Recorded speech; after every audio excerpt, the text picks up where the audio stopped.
On reste dans le monde animal, mais cette fois-ci, direction la ferme. Qu'est-ce qu'on va y faire? On va nettoyer. Watching you ta fraut, les roubles, canapé, bidet, à coudre, merdine franc. Et watching you ta fraut, les Il vaut bien faire faim. Oui, c'est pas mal ça.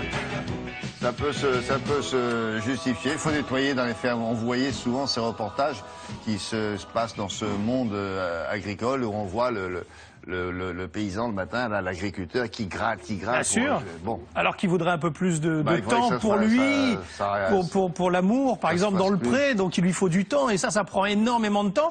Et ce qui est assez rigolo, c'est de voir qu'effectivement la technologie, c'est pas uniquement réservé aux citadins, mais que bien entendu les agriculteurs s'en servent énormément au sein de leurs tracteurs, par exemple, ils ont souvent beaucoup de technologies embarquées. Là, c'est pour leur faire gagner du temps. C'est vrai que nettoyer une étable qui est assez longue, c'est vraiment très contraignant. De nombreuses bêtes, je sais pas, une cinquantaine, vous imaginez. Surtout qu'il faut le faire plusieurs fois par jour. Alors là, ce sont 4 dessinateurs et ingénieurs qui ont pensé à un robot avec 2 bras et qui va tout simplement, le robot, pousser jusqu'à l'extérieur de l'étable, tout le lisier accumulé tout au long entre les 2, on va dire, ramassages, et ça fait un gain de temps terrible. Alors le bras articulé, finalement, peut l'être juste à la bonne distance, mais ce qu'on a beaucoup apprécié en allant dans le Doubs faire ce reportage, c'est le rapport entre l'animal et la machine. Ah bon? Parce que bien entendu, la machine est étudiée pour ne pas blesser un animal, donc elle est censée, et elle n'est pas que censée, elle le fait. Dans les allées, je suppose. Exactement, mais des fois les animaux peuvent, et vous allez le voir, bouger ou être.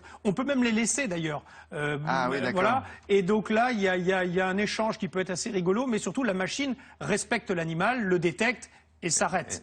Bon, déjà, ça va pas très vite. Comme les aspirateurs qui fonctionnent tout seuls. Exactement. C'est une sorte d'aspirateur à lisier, si vous voulez. Ou plutôt qui repousse. Vous voulez voir? Oui. Allez, on est parti. Tous à la ferme.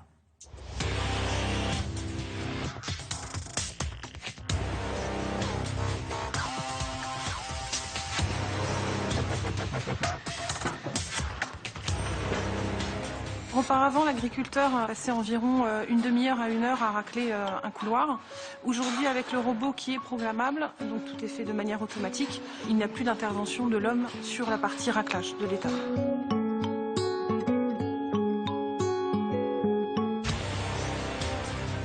Le robot est facilement installable dans toutes les étables, qu'elles soient plus anciennes ou modernes. De par sa simplicité du génie civil, on a juste une simple rainure dans le sol, donc on n'a plus de limite sur la longueur des couloirs. Et en largeur, on est sur des largeurs de couloirs de 1,80 m à 5,50 m. Donc tout ça avec une force de poussée de 550 kg à 800 kg, selon la nature du sol et la nature du lisier ou fumier à pousser. La grande valeur ajoutée également de ce robot, c'est la sécurité de l'animal. Ça a été vraiment une recherche chez nous. Donc on a sécurisé au maximum l'animal en ajoutant sur les bras et sur le capot du racleur des capteurs qui font que la proximité ou le contact avec l'animal mettent l'appareil en suspens de façon à laisser l'animal libre et en sécurité. C'est aujourd'hui le seul appareil sur le marché capable de libérer du temps pour l'agriculteur tout en assurant une sécurité maximum pour l'animal, tout en conservant donc une étable calme puisque l'appareil est silencieux.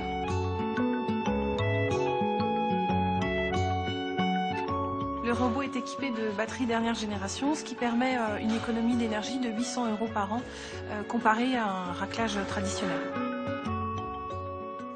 Donc là, vous rechargez et il peut le faire, vous pouvez le programmer, il peut le faire 4 fois par jour si vous voulez pendant votre absence. Est-ce qu'on peut, il y a différents modèles parce que oui, là, alors non, les bras sont réglables de 2,50 m à 5,50 m. Selon l'allée. Exactement.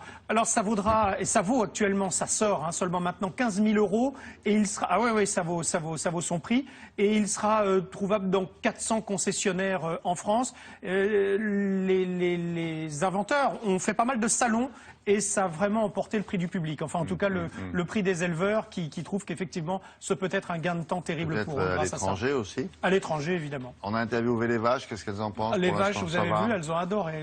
Qu'est-ce que c'est que ce petit copain? Un peu étonné quand même au début. Un peu étonné, comme une vache, quoi. Ça c'est fait, merci beaucoup.